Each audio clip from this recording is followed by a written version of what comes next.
Because I've got my number 1 helmet already packed up for Bonneville, I'm using my number 2 helmet.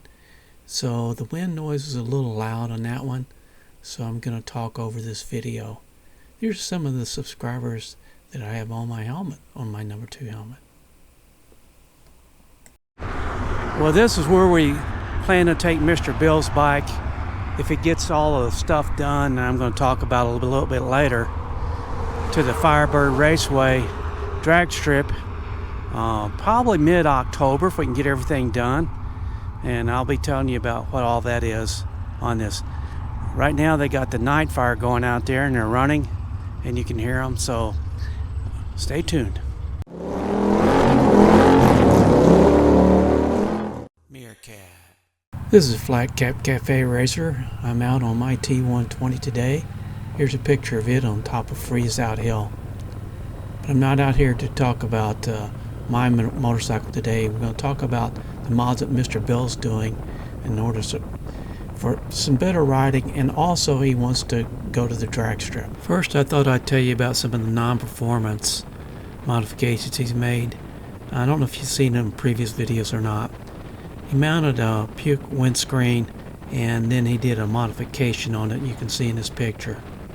And I haven't tried it yet, but he says it works well. He also put a radiator guard and some bar risers. I'm going to show you that a little bit later in one of the other videos on Mr. Bill's modifications.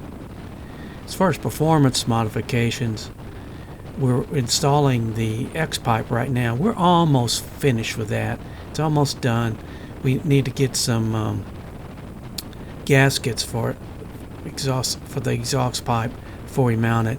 But we also wanted to mount the 40-tooth rear sprocket before we put the exhaust pipes on. The 40-tooth rear sprocket replaced the 37.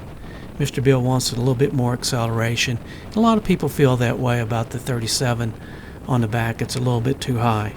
For me, it's just fine. I'm quite happy with it. But that will certainly, the 40-tooth will certainly improve the acceleration on the bike.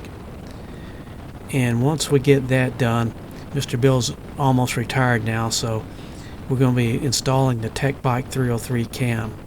I put one of those in my Thruxton R and it made a big difference on the power. So in order to do something with that, once we get the 303 cam installed, we're going to take it probably over to Oz Dyno over there in Twin Falls and have them do a dyno tune on it. We want to get all that done so we can hopefully get to the drag strip before it closes this year, which is mid-October. And we're probably going to get about 3 runs in, test and tune. I'm hoping Mr. Bill at least let me have 1 run. I'd like to try it so I can compare it to some of the times I did on my Thruxton R, both stock and modified, and also compare it to George's T120 that I ran in 2016. George had a similarly configured bike as Mr. Bill's, except he didn't have the Tech Bike cam.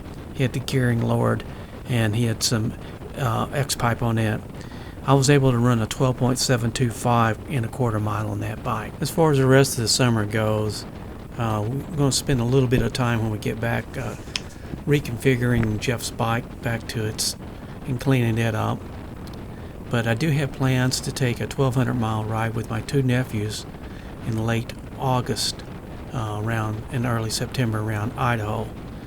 A couple weeks later than that, Mr. Bill and I are going to take a long ride. I don't know where exactly, but we're going to do that.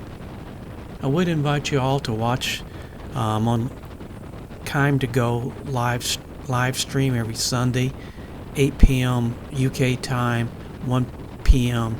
Mountain Standard Time. So come join us, and if you got any questions about what went on out in the salt, would be a good place to ask any of your questions that you might have about that. Okay, this is the Flat Cap Cafe Racer. I'm out for today. Thanks for joining us. Join me and my friends at Flat Cap Cafe Racer for riding and racing. Please subscribe.